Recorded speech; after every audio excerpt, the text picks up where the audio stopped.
passer à un autre sujet? Yes. Good, ben, je vais y aller avec le mien. Donc, on va parler de règles de vie en camp, de comment on gère nos moniteurs, leur quotidien. Puis, écoute, je vais poser En fait, ma prémisse, ça va être une question qu'on pose en entrevue à mes responsables d'équipe de moniteurs. Je vais la poser à Phil. Puis, en même temps, les gars, ça va vous donner un peu la prémisse. Puis après, on se lancera dans qu'est-ce qu'on pense de cette situation-là, puis comment on gère justement les règles de vie dans nos camps. Puis vous allez voir, comme je vous ai dit en avant podcast, la question est vraiment simple. C'est juste pour voir votre façon de penser, OK? Hey, je suis Donc, stressé. On J'espère va que Guillaume voir va si t'es m'engager. digne. je sais, mais tu vas voir, tu vas trouver ça, d'après moi, Célibataire. pour te connaître, tu vas trouver la situation extrêmement facile, OK? Mais c'est quand même intéressant. Puis en fait, ben, je le dirai pas tout de suite. Fait que là, écoute, tu as deux moniteurs. Tu as deux moniteurs dans ton équipe, OK? On est au milieu de l'été. Deux moniteurs de ton équipe, milieu de l'été. Puis là, souvent, ce que je dis, parce que nous, on est à Québec, on a le festival d'été. Là. Puis là, ben, tu as deux moniteurs qui vont venir te faire la même demande.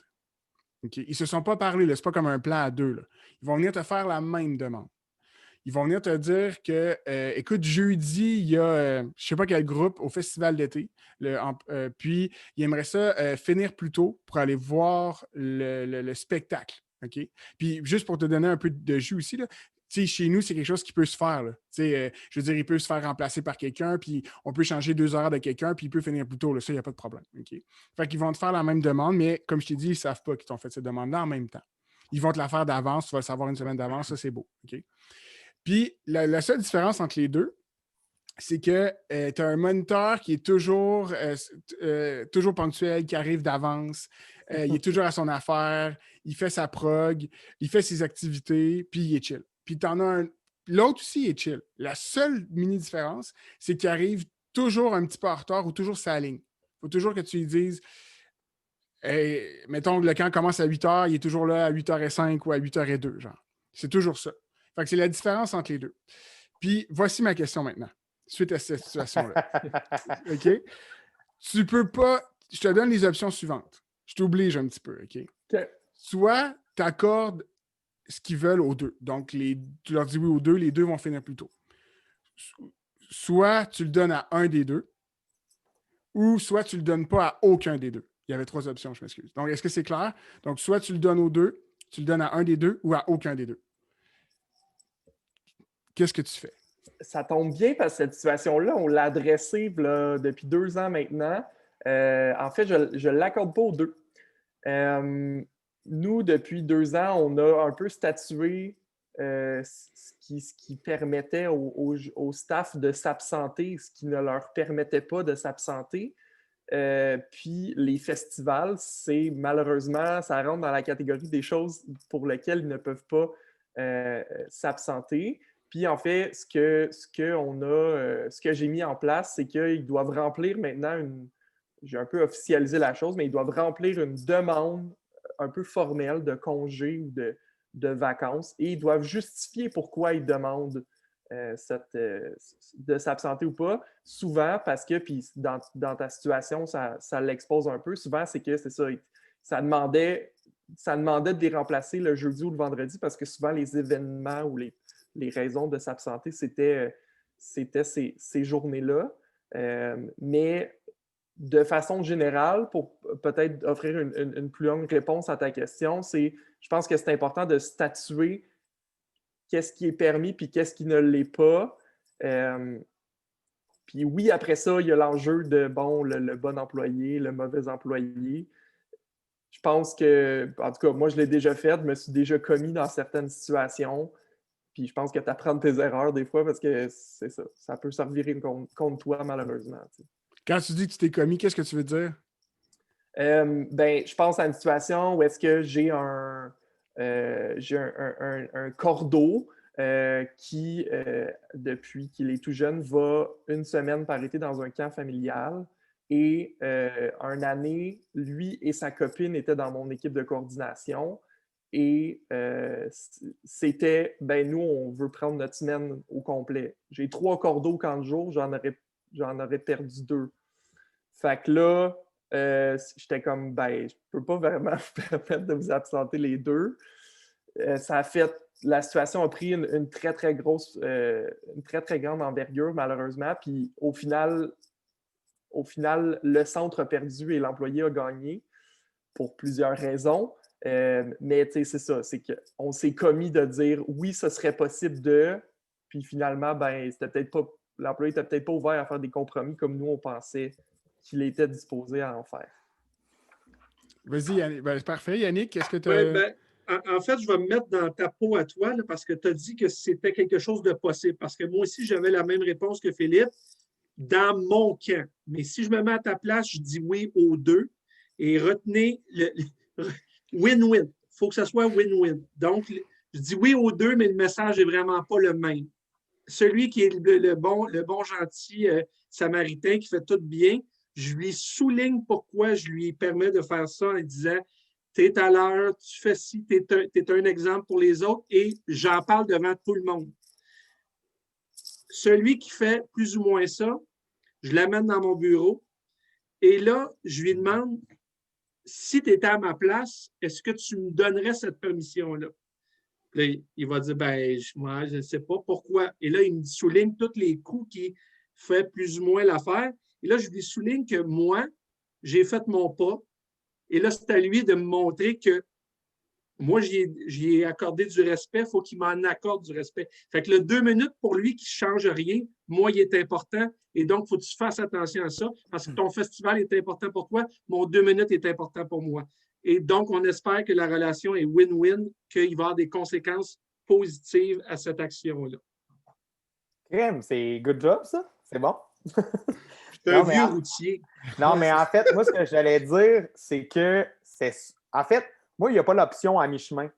Il n'y a pas d'option de genre, tu es un bon employé, je te le donne, tu es un mauvais employé, je te le donne pas. C'est plus l'option de soit je le donne aux deux ou je le donne pas aux deux. C'est dans le sens que j'irai pas sur le comparable. C'est plus une situation de comme si je le sais d'avance, habituellement, je suis pas mal comme c'est sûr que oui, parce que je m'ai arrangé pour. Mais de dernière minute, c'est un petit peu plus compliqué. Si je peux vous renvoyer la question, une situation où tu as, mettons, tu as 3 filles qui travaillent chez vous parce que c'est des sœurs. Il y en a 2 qui ont demandé leur congé parce qu'ils partent en voyage. Il y en a une que non.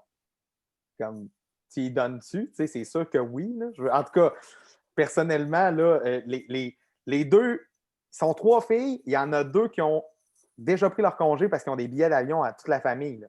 Puis il y en a une qu'elle n'a pas donné ses congés. Là. Comme, qu'est-ce que tu fais? Je souligne à sa sœur quand j'ai reçu le billet. Donc, c'est quoi ta famille te laisse ici? On va dire comment ça? Ben, tes 2 sœurs s'en vont en voyage. Il faudrait bien d'avoir ton billet toi aussi. Ah, OK. Oui, mais des fois, sur 130, c'est comme. Oui, je comprends. Tu ne le vois pas tout de suite, le congé, que ces 2 sœurs sont en congé. Puis honnêtement, je l'avais réalisé moi-même. Comme, je suis allé la voir, puis j'ai fait, tu sais. Il manque. Mais on le fait, tu sais, je veux dire, oui. ça fait partie de ça. Puis ça fait plusieurs années que dans les rencontres de camp, on parle de comment on peut maintenir notre personnel. Puis là, on parle de leur faire des contrats à mesure qui vont travailler semaine 1, 2, la semaine 5, la semaine 8. Tu sais, je veux dire, on n'a pas le choix d'être ouvert. Puis, tu sais, oui, j'ai un processus de congé puis de vacances. Est-ce que je le respecte à 100%? Loin de là. C'est ça ma question. Je pense que l'important, là, c'est de vraiment, premièrement, faire la part des choses. Puis la deuxième chose aussi, c'est d'expliquer des décisions un peu comme Yannick l'a dit. Parce que si, mettons, tu dis tout le temps oui à tout, ben, tu vas juste comme vraiment tout le temps te faire demander. Puis après ça, la fois que tu vas dire non, tu vas te faire dire que tu n'es vraiment pas une bonne personne. Que tu es bloqué, oui. Puis peut-être pour revenir à ma question, là, dans le fond, puis souvent, on ne cherche pas nécessairement la bonne réponse. Je rentre dans le processus d'entrevue, mais souvent, je ne cherche pas nécessairement la bonne réponse. C'est juste pour je fais full l'avocat du diable. Je challenge full la personne, puis je vois comment elle s'en sort. Puis l'autre affaire, c'est qu'on essaie, nos responsables d'équipe, ils ont beaucoup de misère à dire non. Puis je suis convaincu. Puis le phénomène de je vais être leur ami. Je veux pas qu'ils sentent que je sois leur boss. J'ai accroché mon micro, mais je suis sûr que vous le vivez tous, dans le fond. Puis ça, on en parle beaucoup en entrevue avec eux parce qu'on leur dit, dans ma situation à moi, de ma question, la première chose qui est importante, c'est pas la plus importante, mais le moniteur qui est toujours en retard, est-ce que c'est connu, un? Il sait-tu qu'il est toujours en retard? Ou bien tu vas débarquer à la mi-été et tu vas lui dire, tu es toujours en retard, je te donne pas ton congé. Ça chez nous, c'est Ouais. inacceptable. Tu peux pas te servir de ça pour justifier ton leader. Je ne sais pas si vous comprenez ce que je veux dire, là, mais tu ne peux pas justifier ta position en ayant comme béquille sa demande de congé. Ça n'a pas rapport. Mais si tu as plein de rencontres avec cette personne-là, que tu as suivi ton processus, si nous, il y a des avis écrits, il y a des rencontres, c'est tout documenté, bien, ça peut justifier ça. Juste avec le fait que, écoute, hey, on s'en est parlé vraiment souvent, il n'y a pas eu d'amélioration, puis là, tu viens me voir pour me demander ça, mais malheureusement, non, je ne te donnerai pas ton congé. Mais c'est ça, mais il faut qu'il y ait un suivi avant. Exact. Tu peux pas. C'est ça. Puis là, c'est ça. Fait que c'est un peu ça. Puis souvent, les gens, ils disent, souvent, les candidats, ils me disent, je ne le donne pas aux deux. Ben, je veux pas avoir l'air de. Je veux pas avoir de favoritisme, puis je veux pas. Tu sais, tout ça, mais je pense que il y a une différence entre être. C'est quoi dans le mot? C'est équitable. L'équité. Égal. Égal, exact. Tu sais, il y a une différence entre les deux, puis je pense qu'elle est importante, tu sais. Je pense que les. Vas-y, Yannick. Il ne faut pas oublier que c'est souvent leur premier emploi. Hein? Et Mhm. l'expérience, on a aussi un devoir de leur faire apprendre des choses, faire comprendre des choses. Puis moi, je leur dis, quand le chef de camp reçoit cette demande-là, puis lui, sur le coup, il dit oh, il n'y a pas de problème. J'ai dit comment il t'a apporté ça? Ah, il m'a dit ça, là, vite, vite, en passant, qu'il va manquer jeudi soir. J'ai dit aurais-tu osé le dire de la même façon à moi? Ben, non. Et j'ai dit, tu sais, qu'ils viennent me le présenter. Puis là, OK. Là, il explique le pourquoi de la chose. Puis ben là, c'est ma tante. Puis mais là, on comprend, puis on est capable d'avoir une discussion, mais des fois, c'est la façon qui est faite un peu garochée. Il y a une manière quand même d'apporter les choses. Il faut leur montrer. C'est comme des fois, je suis un peu cru avec mon équipe. Puis quand on parle de ces mises en situation-là, en début d'été, en formation, je leur dis tout le temps, tu peux pas être crédible si tu n'es pas sur le terrain. Genre, la base de tout ça, c'est si tu n'es pas proche et apprendre à connaître ton staff, animer, prendre des pauses, pas juste être en mode tu fais pas ça correct, tu fais pas ça correct, tu fais pas ça correct, ben tu vas toujours venir me voir pour me dire, ben là, je sais pas trop comment dire, je suis mal à l'aise.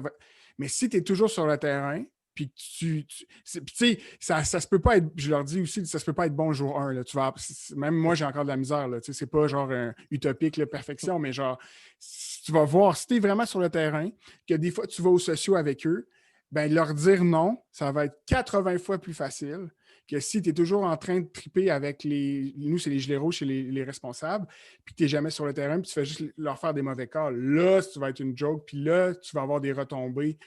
Là, le staff va en parler entre eux autres, puis ils vont dire hey, elle n'est jamais là, puis là, elle m'a dit ça, puis non, elle m'en a jamais parlé.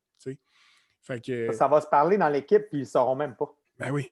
Puis tu sais, souvent, en tout cas, c'est ça. Fait que, non, je trouve. Puis j'étais curieux de vous entendre, tu sais. Yannick, tu l'as abordé un petit peu, là, mais là, on a parlé d'une situation assez facile. On a parlé de demande de congé. Mais toute c'est quoi, vos notions c'est quoi justement cette relation-là d'équité que je dois développer avec mon staff? Elle ressemble à quoi? Est-ce que vous voyez comme.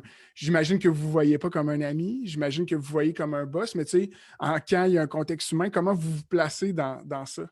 Bien, je pense que l'important, c'est d'établir les rôles de tous et chacun. Puis c'est dans ma première formation au camp, j'explique c'est quoi le rôle de chacun. Mettons qu'on y va simplement, là, animateur, chef de camp, puis directeur. Bien, dans le fond, on a tous la même job, mais on ne se rapporte pas tous à la même personne. Moi, ma job, c'est que les chefs de camp soient outillés, qui connaissent. Bien, c'est la même. Le chef de camp, il a la même job avec les animateurs. Donc, quand ils connaissent ça, bien là, après ça, ils savent où est-ce qu'ils s'en vont, puis ils comprennent que moi, quand je passe, c'est pas juste pour je ne suis pas là pour la taper ses doigts, c'est parce que moi, il faut que je m'occupe de la sécurité, il faut que je m'occupe de X choses. Donc, je pense que quand les rôles sont établis, ils comprennent mieux après. Puis de pas, en tout cas, ça, je trouve ça vraiment intéressant ce que tu dis, Yannick, aussi, là. Puis de pas juste sortir quand ça va pas bien. Mettons, d'être comme sur le terrain pour le meilleur et pour le pire. Non, mais comme de faire partie de la vie de camp, tu sais, de vraiment comme te mêler au rire, te mêler même aux tristesses, parce que je veux dire, veux pas, des fois, il y a des moments émotifs, puis comme on vit de la peine, même si on vit dans un super beau travail, mais je pense que de faire partie intégrante de ton camp, que tu sois directeur, que tu sois cordeau responsable, chef d'expédition, aide animateur, ben, je pense que c'est tout de le vivre autre. Ben, en fait, de tout le vivre de la même manière, mais de se rapporter différemment à son cadre. Pour vrai, c'est bien amené, je trouve, Yannick. Moi, j'ajouterais que faire partie de son camp, oui, mais j'ai l'impression que c'est une difficulté peut-être en tant que directeur de camp qu'on s'impose.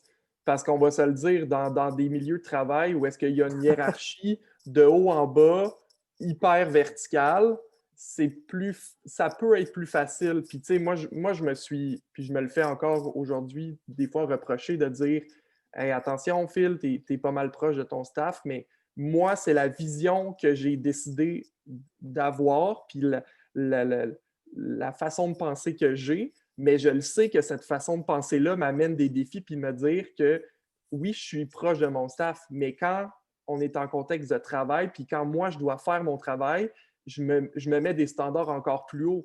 Parce que si je ne performe pas à 150-200%, puis que les moniteurs, le staff me voit juste comme le cordophonie, ben, je n'aurai pas nécessairement ce respect-là. Tandis que moi, je pense avoir réussi à être dans la meilleure des zones où est-ce que je me sens hyper proche de mon staff, mais quand ils savent, quand il y a quelque chose qui ne va pas, ils savent que, bon, Ficello, cette journée-là, il n'entend pas à rire. T'sais. Parce que c'est ta personnalité. T'sais. On demande à nos animateurs d'être soi-même.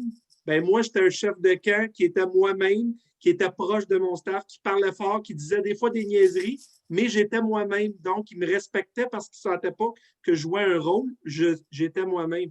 Et c'est ça qu'il faut. Fait que moi, comme directeur de camp, ben, je vais dehors, je parle au monde, je m'implique, je dis des niaiseries parce que je suis comme ça, mais je ne demanderai pas la même chose à quelqu'un qui a une autre personnalité. Fait que soyez vous-même, c'est garanti de réussite. Si je reviens avec l'évaluation tantôt, moi, je disais à mes chefs de camp, vous ne faites pas votre évaluation dans un bureau. Vous faites l'évaluation sur le terrain. Fait que quand vous marquez des notes, ce n'est pas dans votre bureau, c'est sur le terrain que vous allez voir des choses. Fait que quand vous allez dire à l'animateur, voici ce que tu as fait de bien, voici ce que tu as amélioré, tu l'as vu, puis il t'a vu le voir. Fait qu'il ne peut pas dire, ben non, je ne fais pas ça moi, parce que tu étais sur le terrain avec les autres. Et ça, souvent, ils vont se cacher puis ils font les réévaluations. Non, non, va dehors. Va la faire moi, je me cachais derrière des arbres pour faire des évaluations en fait, quand j'étais cordeau, là, on s'entend, moi, je me cachais dans la forêt, puis, mettons, je checkais les horaires pour arriver avant eux autres, puis comme, ils savaient quand ils avaient fini leur animation, ou je me faisais trouver par un jeune disant « Garnotte, il est là-bas! » Là, je me faisais clairement démystifier, mais non, c'est... Pour vrai, il faut les voir. Sinon, ils ne me croiront jamais. Là. Mais puis je trouve que c'est un truc que les camps, observer, là, mais vraiment observer. Je ne sais pas si vous avez déjà eu ce moment-là, comme quand vous étiez moniteur ou cordeau, mais pas au poste où vous étiez là, puis que la personne qui est responsable de vous, elle vous place où il y a plein d'enfants, mettons, puis il y a des animateurs qui jouent. Puis là, elle s'assoit avec toi, puis là, elle dit « Qu'est-ce que tu vois, Guillaume? » Mais là, qu'est-ce que tu vois, Guillaume? Puis là, tu dis « Ben, je vois des animateurs qui jouent, puis là, ben, ça a l'air comme ça. » Non, non, non, non. Regarde pour vrai, là. Regarde tes animateurs, comment ils se sentent, c'est quoi leur non-verbal, le jeune qui est là, qu'est-ce que tu sais. Puis ça, c'est un truc qui me fait triper de faire avec mes cordeaux puis mes animes parce que, puis, on leur dit tout le temps en formation, qu'est-ce que ça veut dire apprendre à connaître quelqu'un? On le dit, moi, je leur pose cette question-là en entrevue. Je dis tout le temps ça à mes cordeaux. Là. Vous devez être proche puis apprendre à connaître votre staff. Mais ça veut dire quoi pour vrai, là, ça? C'est-tu être leur ami? C'est-tu genre. Ou c'est. Pour moi, être proche puis connaître tes moniteurs, c'est aussi être capable de leur dire non, genre. C'est d'être capable de fixer le cadre. Parce qu'ils vont bien plus te respecter que ça. Puis je trouve qu'on en a parlé dans d'autres épisodes, mais je trouve que le monde des camps est gardien de ça, de ces valeurs-là. De genre, quand on dit apprendre à connaître, puis d'être sensible aux humains, là, mais ça, je pense que dans les postes de gestion ou de supervision de moniteur, c'est un apprentissage que tu ne peux pas avoir ailleurs. T'sais. De vraiment prendre le beat, puis d'arriver. Tu sais, moi, je dis tout le temps que dans la vie, il y a deux types de moniteurs. Là. Mettons, tu prends, je ne l'ai jamais dit, je pense, au podcast, là, mais tu as un couloir rempli d'enfants qui parlent et qui s'amusent.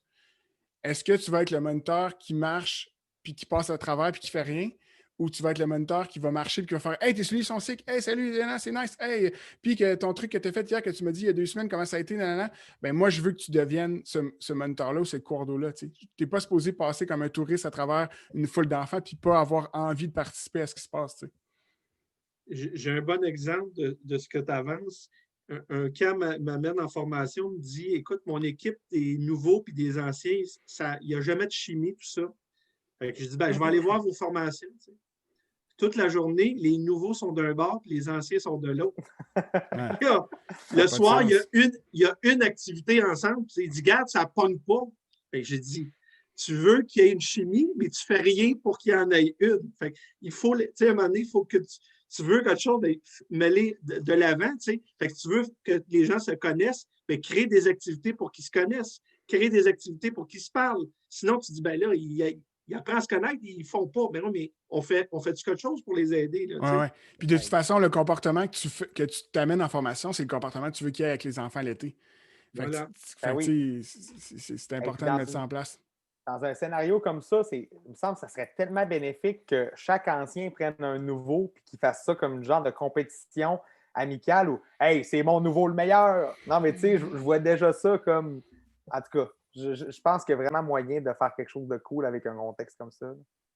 Yannick, est-ce que. Oui, rapidement, donc Prends ton temps. Ouais. Septembre, octobre, ce que j'aime, c'est quand je vois des professeurs arriver avec des jeunes en sortie de début d'année qui créent la chimie du groupe, qui viennent faire leur esprit d'équipe, qui viennent connaître leurs jeunes. On parlait de connaître les jeunes. Puis ça, je pense que c'est une facette des camps qui est vraiment sous-estimée.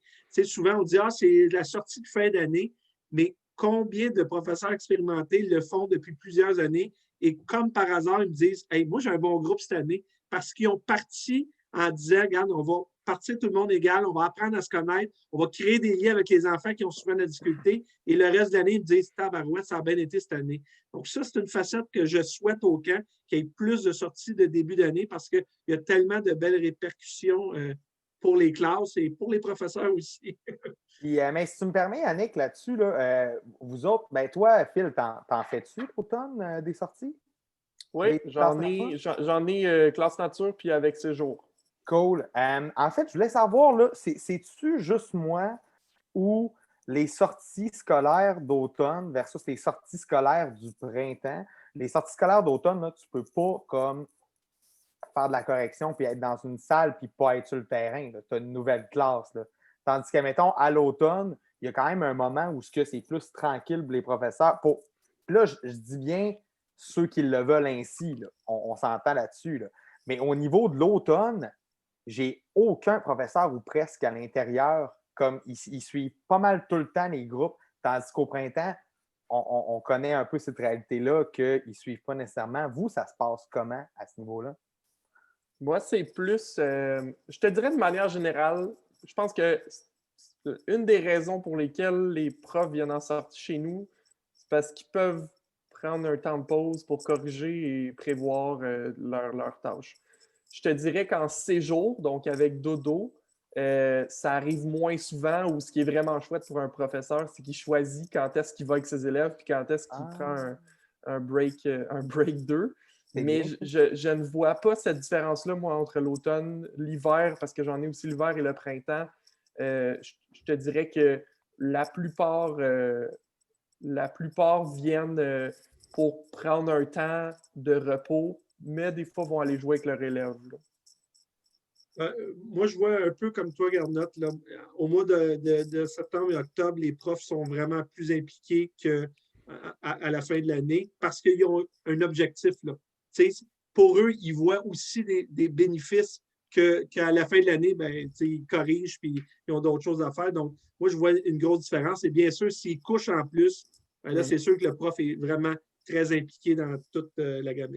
Et juste pour terminer bien rapidement, là, c'est que moi, à un moment donné, une professeure m'avait dit, tu sais, il y a des enfants qui sont tellement pas faits dans le moule de je m'assois, j'écoute et je rédige que leur sortie en plein air permettait de faire ressortir plein d'affaires positives que ce jeune-là avait vécu pendant sa sortie plein air, qui ne vivait pas autant de succès peut-être dans certains de ses cours et matières à l'école. Mais bref, fermeture de la parenthèse. Novembre, ben là, je ne peux pas souligner le congrès qu'on fait à chaque année entre nous. Honnêtement, je pense que j'ai eu un pincement au cœur toute la semaine qu'on était habitué d'être en congrès et j'ai tellement hâte de voir toutes les binettes de tous les camps du Québec. On s'est tellement rapprochés cette année, malgré qu'on ne s'est pas vu, que j'ai hâte de partager tous ces moments-là. Donc, je nous souhaite qu'au mois de novembre, ou du moins en octobre, si c'est avant, là, qu'on puisse se voir tout le monde ensemble. Puis au mois de décembre, les gars, ben, le souhait, c'est qu'on regarde l'année qui a passé 2021 et qu'on se dit « Wow! Que les camps ont ressorti cette année. Quel bel accomplissement qu'on a fait. Bravo à tous les directeurs de camp et tout leur personnel pour tous les efforts qu'ils ont fait. Et j'aimerais ça que ça finisse l'année comme ça. » On se le souhaite. Un beau calendrier, ça, Yannick. Bon, on prend toute notre liste de souhaits de Yannick, puis on en refait le podcast à 4 personnes l'année prochaine pour voir si ça s'est réalisé tout Non, ça. François, le rêve, c'est qu'on ait cette discussion-là dans notre setup vrai? live au En congrès en novembre. Oh non, ça serait vraiment le rêve. Ça, c'est le rêve. Ça, j'y crois, man. Ça, c'est mon souhait 2021. Parce que, ben, pour vous mettre en contexte, les gars, nous autres, c'est ça qu'on voulait faire cette année, même en fait, au congrès et au séminaire. On voulait vraiment faire de quoi de vivant, un genre de vox pop avec les gens pour que le podcast, finalement, fasse connaître un peu dans la communauté. Mais on a une belle recrudescence là, quand même d'écoute. On est super contents. Puis Phil, toi, ton dernier sujet, comme dernier sujet? Ben oui, moi, je voulais qu'on se lance un peu des bons coups depuis le début du podcast, puis dans beaucoup de discussions qu'on a en directeur de camp, on souligne comment les gens qui passent dans les camps ont des cheminements personnels et professionnels exceptionnels. Puis tantôt dans la conversation, je vous parlais des âmes perdues qui se sont retrouvées. Ben, tu sais, je pense qu'on en a toutes des histoires de succès comme ça. Puis je voulais un peu qu'on se partage ça parce que c'est un autre impact des camps. Puis moi, j'ai eu la chance de m'asseoir avec des employés que j'ai engagés à l'été 2020. Puis je ne pensais pas qu'ils se rendraient compte aussi rapidement de l'impact que les camps ont eu sur eux. Tu sais, souvent, on le fait avec les plus anciens, mais de faire l'exercice avec des recrues, les choses qu'ils m'ont dit, c'est venu me chercher. Ça m'a rendu un peu même émotif par moment. Puis moi, j'ai comme plein d'histoires que je veux vous partager, puis sûrement que vous en avez. Puis je voulais commencer par une. J'ai un de mes moniteurs au camp de vacances qu'on a engagé en 2017. Et ce moniteur-là, c'était le parent connaissait un employé du camp, fait un peu par bouche-oreille. Et nous, en fait, on a un sujet, on a un enjeu au camp où est-ce qu'on accueille de la surdité ou des jeunes malentendants. Et en fait, c'est un employé qui parle la langue des signes du Québec. Et on l'a engagé en 2017, puis ça s'est vraiment mal passé, là. C'était son premier emploi. Niveau maturité, il n'était pas là. Puis il n'a même pas fini l'été. On l'a mis à pied durant l'été. L'été d'après, il a réappliqué. On n'était pas sûr. On s'est dit, garde, on lui donne sa chance, puis on va lui donner les outils pour qu'il réussisse. Puis, ben, encore à ce jour, cet employé-là travaille au centre, puis il travaille toutes les semaines de l'année. Là. Il travaille en camp de vacances, il fait des répits, il fait des classes nature. C'est un pilier pour le centre. Il exerce un leadership super impressionnant. Il est tellement inclusif. À chaque fois qu'il y a des nouveaux, c'est le premier à aller les voir. Puis c'est une figure de référence. Puis ben, si on n'avait pas pris le temps de travailler avec lui, ben, on aurait peut-être perdu cette bonne personne-là. Puis lui, en même temps, ben, il ne serait peut-être pas la personne qui est aujourd'hui. Puis ben, il a enfin trouvé en quoi il voulait étudier. Il travaille avec des jeunes du camp sur son temps personnel aussi. Fait que c'est une de mes histoires que je vais partager avec vous. C'est hot. On partage une histoire de RH, là. C'est ça? Oui, de personnes qui ne savaient pas trop quoi faire. Tu sais, Yannick, j'avais déjà entendu parler d'un de tes chefs de camp qui était en génie puis qui ce qui avait changé.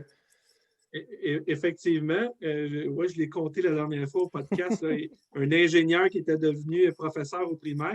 J'en ai deux rapides.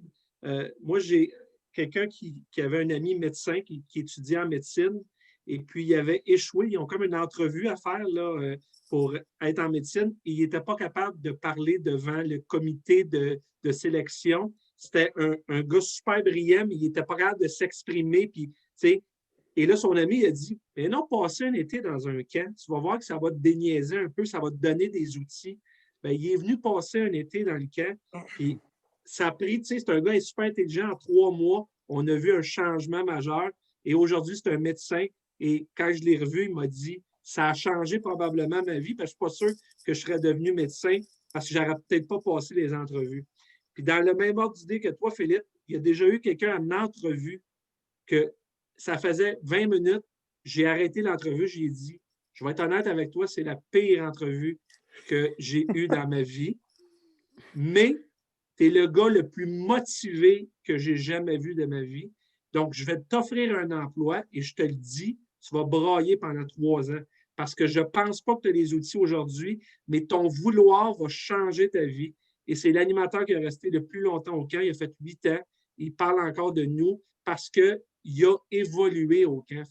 Il faut arrêter de dire que ça existe, c'est vrai, on le voit. T'sais. Puis, ben écoute, moi, je suis creusé dans mon. Moi, mes histoires préf de camp de RH, là, c'est. On avait, quand j'étais à Trois-Saumons, il y a toujours un petit débat hein, dans les camps de vacances à qui peut être animateur, mais pas moniteur, mais tu sais, les responsables d'animateurs. C'est qui mérite Parce que tu sais, il faut comprendre, tu as des équipes peut-être de 30, 45, 60 moniteurs, mais à la fin, quand tu continues ton parcours dans la même organisation, tu vas avoir un entonnoir qui va tomber à 6, à 7, à 10 postes disponibles. Tu sais. Puis il y a quand même beaucoup de monde qui applique. Puis il y a une fille, elle s'appelle Laurence Paradis, là, Laurence Paradis-Lemieux, c'était une monitrice à Trois-Saumons. Puis c'était pas nécessairement une monitrice qui mais c'est pas vrai qu'elle ressortait pas, mais elle était pas, tu sais, je vais le dire cru, là, mais elle était pas comme dans la gang. Tu sais, elle était pas dans la gang, tu sais. Puis, mais elle était tout le temps sa coche, ses groupes capotaient. C'est une fille que les scouts, c'était sa vie. En plein air, elle pouvait te montrer des trucs que personne dans mes équipes pouvait faire, genre. Puis ça a vraiment été, ça a été trop long avant qu'elle ait sa chance. Puis je me rappelle quand j'ai dit, moi, je veux que ça soit. Puis moi, quand on l'a nommé, on était deux, là, c'était pas juste ma décision. On l'a dit, on va aussi la mettre dans les montagnards. Puis les montagnards, c'était juste des petits gars, puis c'était quasiment juste des moniteurs. Il y avait des moniteurs filles, mais c'était quasiment juste des moniteurs gars aussi. Puis j'ai dit, on s'est dit, on va la mettre là, puis ça va être ça va être sa chance. Puis tout le monde était comme, ah, tu sais, Guillaume, je suis pas sûr, tu sais, elle n'est pas si là, tu sais, elle est un peu gênée, puis nanana. Finalement, elle a torché, puis elle était là pendant 2 ans, puis elle a pris, puis ce que je trouve, tu sais, des fois, on se mélange un peu dans ce qu'on dit, mais elle a pris sa place, mais elle n'a pas changé. Elle n'est pas devenue loud, là. Elle n'est pas, mais elle avait des skills de fou, puis ces moniteurs qui partaient en expé, là, qui étaient tous des fiers à bras, mais que genre, ils ne savaient pas partir un feu, puis que genre, là, t'as Laurence, la petite, j'exagère, elle n'est pas de même, mais un peu plus fragile, qui genre, prend pas nécessairement sa place, qui est genre, bon, puis qui organisait toutes les expéditions de A à Z, puis c'était genre des mamans pour les petits gars, puis tout ça. Tu sais, elle a scoré, là, puis personne n'a vu venir quand à la fin de l'été, tous les gars, ils avaient fait genre une surprise, puis tout le monde braillait, puis elle a été bonne.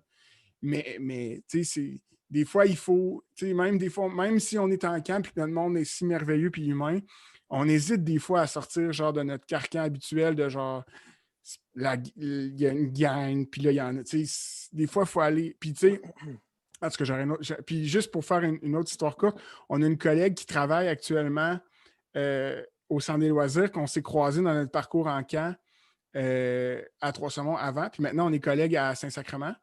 Puis, elle n'a pas eu cette opportunité-là d'être animatrice. Ça n'a pas fonctionné. Puis, c'était un méga regret en tout cas, quelque chose que j'avais vraiment regretté. Puis, quand elle est revenue, elle a envoyé son CV à Saint-Sacrement, elle ne savait pas que je travaillais là. Puis, son parcours à elle, elle avait suivi sa trajectoire, puis elle avait super bien évolué. Puis quand elle a appliqué à Saint-Sacrement, ben, j'étais genre, à l'entrevue, elle avait été un peu timide, tu sais, puis elle s'était pas tant démarquée. Puis là, je disais à Sam, je disais, prends-la, tu vas voir, prends-la. Genre, appelle toutes ses références, tu vas voir, c'est la meilleure fille au monde. Puis finalement, c'est Catherine, là, mais on l'a engagée, puis elle était impeccable, mais des fois, il faut oser sortir un peu même dans notre zone de confort, même dans les camps, puis donner vraiment. On a une opportunité de donner des chances à des gens qui n'en auront peut-être pas ailleurs. Fait que, sans mettre ça sur un piédestal, là, mais je pense que c'est important. Là. Non, mais ça leur donne un. Oui, je pense que c'est important ce que tu as dit, Guillaume. Puis je pense des fois, on manque notre coup. Tu sais, des fois, on pense qu'un animateur, il faut que ça parle fort, il faut que ça monte sur la table, faut que ça soit le leader, il faut que ça soit dans la gang. Mais souvent, on passe à côté, on n'engage pas des jeunes qui devraient être engagés parce qu'ils ont d'autres qualités et parce qu'ils ont un potentiel qu'on ne voit pas sur place. Puis des fois, je pense qu'on y va avec la facilité de « Ah, lui, il est dans la gang, on va le prendre. » tu sais. Mais je pense qu'on a une réflexion à faire. Est-ce qu'on ne spotte pas toujours les mêmes personnes? On devrait aller jouer un petit peu plus loin. Non, puis ça, moi, c'est Billy qui me l'a appris, ça. Parce qu'il m'a dit, pour vrai, si on engageait juste du monde comme toi, ben comme tout le monde serait hyper bruyant, puis ça serait invivable. Ça prend du monde qui est comme... non, mais ça prend du monde qui a une certaine organisation, qui est peut-être un petit peu plus introverti, mais qui a des compétences sociales très pointilleuses avec les discussions pour enfants. Tu sais, ça prend tellement des personnalités différentes pour faire une équipe. Mais je pense effectivement qu'on a donné la chance à des gens pour une première fois, puis que ça les a vraiment aidés dans le futur. Là. Je suis convaincu. Vraiment convaincu. Guillaume, en parlant, là, tu m'as rappelé une autre histoire que je tiens absolument à partager avec mon ami Chevelu. Chevelu, on l'a engagé à la base comme spécialiste en tir à l'arc. Pour ceux qui connaissent un poste de spécialiste, des fois, ça va être des gens plus calmes, mais qui sont vraiment performants puis qui connaissent vraiment beaucoup le tir à l'arc. Puis à la base, on l'avait engagé, puis on lui dit il est vraiment bon au tir à l'arc, on va le former, puis il va devenir un bon animateur. Puis dans les années qu'il a passé au centre, il a fait différentes spécialités, il s'est mis en danger, il a été animé des groupes, puis il est même devenu coordonnateur des spécialistes. Puis objectivement, si tu regardes ce gars-là, jamais tu aurais pu te dire un jour, il va être un cordeau, puis il va être un bon cordeau. Puis en 2019, c'est son dernier été, puis à la fin, quand j'ai fait son évaluation, j'ai fondu en larmes parce que j'étais tellement fier, puis j'ai dit, Chevelu, je suis tellement fier de la personne que tu es devenue, puis tu sais, pour moi, c'est une des personnes aussi avec qui j'ai travaillé très, très longtemps. Puis l'été passé, il a été engagé dans un autre camp pour être coordonnateur. Puis pour moi, c'est comme un legacy un peu de dire hey, on a travaillé fort avec cette personne-là. Puis lui a décidé, il a dit je pourrais rester un autre été à Fatima, mais ce ne serait pas bon pour mon parcours professionnel. Fait que je vais quitter, puis je vais aller me trouver un poste d'animateur de cordeau dans un autre camp. Puis je vais me mettre en danger. Puis au final, il l'a fait, puis il a réussi. Puis cet été, il a coordonné des 2 sites qui venaient d'ouvrir. Il s'est mis dans une situation, puis j'y parlais cet été, puis il dit « Colin, ça a été tough, mais je suis tellement fier de moi, puis moi, je suis tellement fier de lui, Chevelu. » Y a-tu le même nom de camp à l'autre place?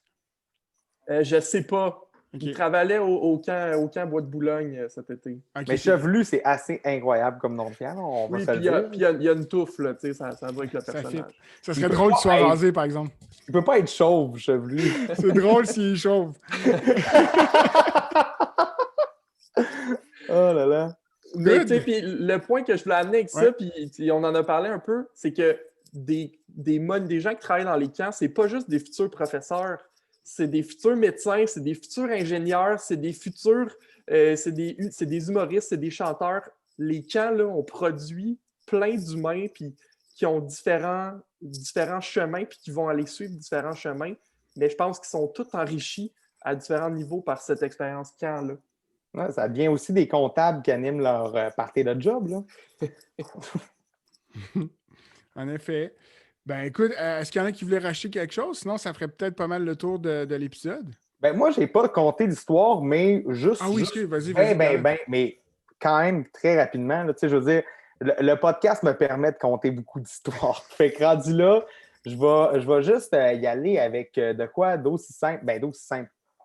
C'est de quoi, justement, que je t'ai parlé, Guillaume, que, tu sais, malheureusement, ça, je ne le vivrai pas à Port-Neuf, mais je suis super content d'avoir vécu au saisonnier. C'est que, ben, en passant mes étés quand même comme animateur là-bas de 2010 jusqu'à 2014, puis après ça, d'avoir été dans la coordination, bien, ça reste que j'ai énormément de jeunes que j'ai côtoyés dans mes groupes qui sont présentement aujourd'hui animateurs. Puis ça, pour moi, ça a été vraiment une fierté qui, comme, passe dans mes groupes et que je les vois avoir du plaisir dans leur travail. Tu sais, je ne peux pas m'empêcher de partager une énorme fierté quand je vois un jeune que j'ai animé chanter une toune de camp que j'y ai montré quand il était kid, comme que je sais que c'est ma toune de camp parce qu'il n'y a personne qui chante cette toune-là, mais de juste, puis juste cet été, quand j'ai dit que malheureusement, ça allait être le dernier été que j'allais faire au saisonnier, je l'ai tellement senti que je, que je partais, puis pour eux, c'était significatif quand même mon départ,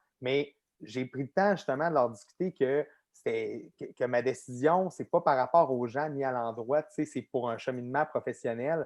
Puis, ben, ils m'ont énormément fait réfléchir là-dedans. Tu sais, je veux dire, ma décision a été dure à prendre à cause des gens qui allaient me manquer plus que, mettons, l'endroit en tant que tel. Mais bref, c'est un petit peu ça. Good. Good. Ben, écoutez, tout un épisode, beaucoup de discussions. Fait qu'on on espère, on espère que tous les souhaits qu'on a formulés vont se réaliser. Ça, c'est la priorité. Là. On pourrait faire ça si vraiment on se le souhaite. Puis écoutez, messieurs, un gros merci. Je ne sais pas si vous vouliez dire quelque chose avant de terminer. Ben, merci les gars. Pour vrai, ce projet-là, vous le savez, moi, je suis probablement votre plus grand fan. Parce que d'entendre parler de camp, ça me fait du bien. Puis c'est comme ma dose de plaisir à chaque fois que votre podcast sort. Fait que merci beaucoup, lâchez pas. Puis parlez de camp à tout le monde qui regardez. Là, jasez, appelez vos amis de camp, puis jasez avec eux. Oui, ben, écoute, les gars, super beau projet, ce podcast-là. Vous avez parlé de plusieurs choses, vous avez invité des gens différents. Je vous félicite. Puis, ce qui nous rassemble, les camps, c'est le côté humain, c'est ce qu'on a parlé beaucoup aujourd'hui. On accueille beaucoup, mais on est des humains, on le sent. Je suis content de l'avoir fait avec vous autres. Vous êtes des bons jacks, comme on dit. Ben, merci, messieurs. Au plaisir de se revoir bientôt. On l'espère de l'autre côté de l'écran, mais... Ça va arriver, ça s'en vient. Ça s'en vient. Good. Ben, écoutez, vous pouvez quitter, puis on va conclure l'épisode. Ben, merci. Un gros merci, les gars. Bye. Passez des bonnes fêtes. Bye, vous autres aussi. Oui, bye. Good. Gros épisode. Gros épisode. Beaucoup de contenu. C'était hot. Ben oui. Mais c'est le fun parce que justement, comme oui, il y avait beaucoup de sujets, oui, ça tirait partout, mais j'ai vraiment l'impression que chaque sujet, on en faisait quand même on y allait quand même pas mal en profondeur, puis qu'après ça, on pouvait passer à d'autres choses. C'est le fun. Je pensais qu'on allait avoir plus de divergences d'opinion, mais rendu là, c'est parfait comme ça aussi. Là. Mais c'est ça. Mais en même temps, tu vois qu'on vit les mêmes choses, mais ben oui. on n'est pas allé. On est quand même allé en surface, mais c'était super intéressant. C'était vraiment intéressant. Puis écoute, François, peut-être on s'en était parlé, mais pour conclure, peut-être prendre le temps de remercier vraiment tout le monde tous les gens qui sont passés par le podcast dans tous ces épisodes-là, tous les gens qui prennent le temps de nous écouter, les gens qui ont pris le temps de partager aussi leurs épisodes dans leur réseau. Dans le fond, notre but à nous, ça n'a jamais été de monétiser ou de quoi que ce soit. C'était juste de justement faire le plus d'épisodes possible avec des gens de tous les réseaux possibles. Puis c'est vraiment ça qui nous drive, je pense, depuis le début. Pour vrai, en tout cas, vous nous donnez vraiment le goût de continuer longtemps. Puis, en fait, on va se revoir probablement à la mi-janvier, à peu près. Autour de ça, ça nous donne le temps de se retrouver avec, à toi, Guillaume, avec ta petite famille, puis moi, avec ma copine. En tout cas, c'est sûr et certain qu'on va continuer même là, au retour des fêtes, à travailler sur nos projets respectifs chacun, monter des programmations. On est en train de travailler à faire de la grosse magie en 2021. Mais puis si en fait, je peux juste prendre un petit 2 minutes, j'aimerais vraiment souhaiter une super bonne année à tous les employés du saisonnier que j'ai croisés cet été, qui ont accepté le défi de se prêter à celui de l'animation en temps de COVID. Puis, ben, merci de m'avoir fait confiance pour avoir été votre leader cet été. C'est un été que je vais me rappeler toute ma vie, honnêtement. Yes, puis pareillement, toute l'équipe, je ne sais pas à quel point il y a des moniteurs à Saint-Sac qui écoutent mon podcast, mais vraiment à toute l'équipe, puis j'ai extrêmement hâte à 2021, ça n'a pas de bon sens. J'ai tellement hâte là, qu'on sache les défis puis ce qu'on va avoir à faire devant nous, puis de juste rentrer là-dedans, puis de faire ce qu'on a refait qu'on fait depuis des années. Là, puis je suis convaincu qu'on va avoir un épisode peut-être ensemble au mois de mars ou au mois d'avril qui va s'intituler OK, on a les grandes lignes maintenant, qu'est-ce qu'on fait? Ça va être. Non, c'est vraiment. J'ai hâte aussi à notre épisode où on va être en vrai ensemble. Un jour. Un jour. Non, j'y crois. Mais moi, je pense qu'on va avoir cet épisode-là en 2021, sincèrement. Ouais. Je suis convaincu.